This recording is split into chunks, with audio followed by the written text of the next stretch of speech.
একজন কৃষক একজন ছাগলের রাখালকে আরব দেশে জিজ্ঞেস করা হয়েছিল, আল্লাহ যে আছে এর কোনো প্রমাণ তুমি কি দিতে পারবা?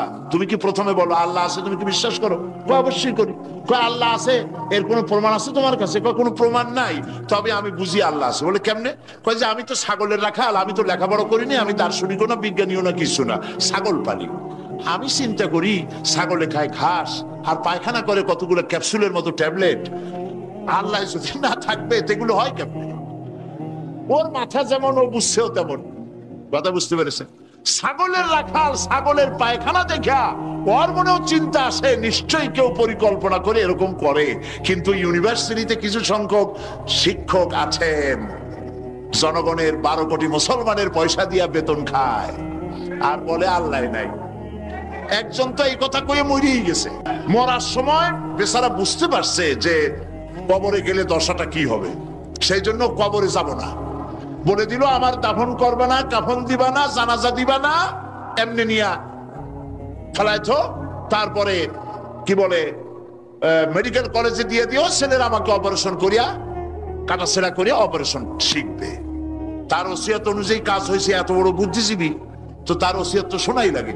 ওর কাফনও হয় নাই, দাফনও হয় নাই, গোসলও হয় নাই, কপালে নাই, কি হবে? তারপরে থুইছে বার্ডেমের মধ্যে। কিছুদিন পর তাকে পাঠানো হয়েছে মেডিকেল কলেজে। মেডিকেল কলেজের ছাত্ররা যখন শুনলো যে ওই লোকটার লাশ আসতেছে, ওরা দাঁড়ায় বলছে আল্লাহর রাস্তায় মাপ চাই, এই হুজুর এখানে আনবেন না।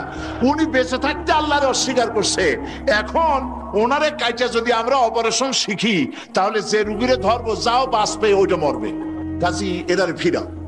এরপরে নিয়া কোনো জায়গায় নিল না, আবার নিয়া বার্ডেমের ডিপ ফ্রিজের মধ্যে রেখে দিছে। আমার এখন চিন্তা হয়েছে যে এই লাশটারে যদি এখন রাস্তায় ফেলায় দেয় কুত্তাও খাবে না।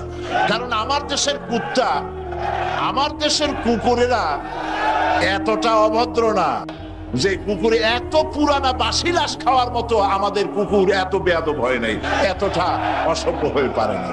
কাজী আল্লাহর সাথে যারা নাফরমানি করে আল্লাহ এরকম দেখান, তবে এগুলি বুঝবে কারা? বুঝবে কারা? আল্লাহ রাব্বুল আলামিন বলেন ওয়াতিলকাল আমসালু নাদরিবুহা লিন্নাস ওয়া মা ইয়াকিলুহা ইল্লাল আলিমুন। অসংখ্য দৃষ্টান্ত এই পৃথিবীর বুকে ছড়ায় রেখেছি। এসব দৃষ্টান্ত থেকে উপদেশ গ্রহণ করতে পারবে তারা যাদেরকে আমি রব্বুল আলামিন জ্ঞান দান করেছি, যাদের জ্ঞান দিয়েছি। ওরা তো জ্ঞান পায় নাই, ওরা পাইছে বুদ্ধি। ওরা কি পেয়েছে? বুদ্ধি। আল্লাহ কোরআন শরীফে কোথাও বলেন নাই যে তোমরা আমার কাছে দোয়া করো আল্লাহ আমার বুদ্ধি বাড়ায় দাও। আছে না এরকমের কথা? আল্লাহ কি বাড়াইতে বলছেন? আল্লাহ রাব্বুল আলামিন বান্দাদেরকে শিখায়েছেন, বান্দার আমার কাছে দোয়া কর, রব্বি জিদনি ইলমা। পড়েন সবাই, রব্বি জিদনি ইলমা। আয় আমার রব, আয় আমার স্রষ্টা, তুমি আমার ইলমকে, আমার জ্ঞানকে বৃদ্ধি করে দাও। বলেন সুবহানাল্লাহ। সুতরাং আল্লাহ রাব্বুল আলামিন সম্পর্কে সামান্য লেখাপড়া যারা করে ওরা আল্লাহরে বুঝবে কি করে? তবে আল্লাহ কোনো অ্যাকশন নেন না। পিঁপড়া সে যদি হাতিরে দেখে একটা ঠ্যাং উঁচু করে বলে এই হাতি কত বড় একটা দেহ, এরকম যদি একটা বেসকি দেয়, তাহলে হাতি কি পিঁপড়ারে তাড়িয়ে আসে নাকি? আরে তোমার মতো ছাগল পাগল কইলো যে আল্লাহ নাই, তাতে আল্লাহর কিছু আসে যায়? ছাগল পাগল কুকুর ভেড়া এগুলোর কোনো দাম নাই আল্লাহর কাছে, এগুলোর কোনো মূল্য নাই। আল্লাহ পাক বলেছেন যারা আল্লাহরে অস্বীকার করে, যারা কাফের, তারা জানোয়ারের চাইতে নিকৃষ্ট। তারা হচ্ছে পৃথিবীর সমস্ত সৃষ্টি জগতের মধ্যে নিকৃষ্ট হচ্ছে তারা যারা কাফের, যারা আল্লাহকে অস্বীকার করেছে। দেখুন কোরআন শরীফে আল্লাহ পাক এক জায়গায় বলেছেন, আমি মানুষ এবং জিনেদের মধ্যে এক শ্রেণীর মানুষ আর জিনকে তৈরি করেছি জাহান্নামের জন্য। জাহান্নামের জন্য তারা তৈরি হয়েছে। কারা?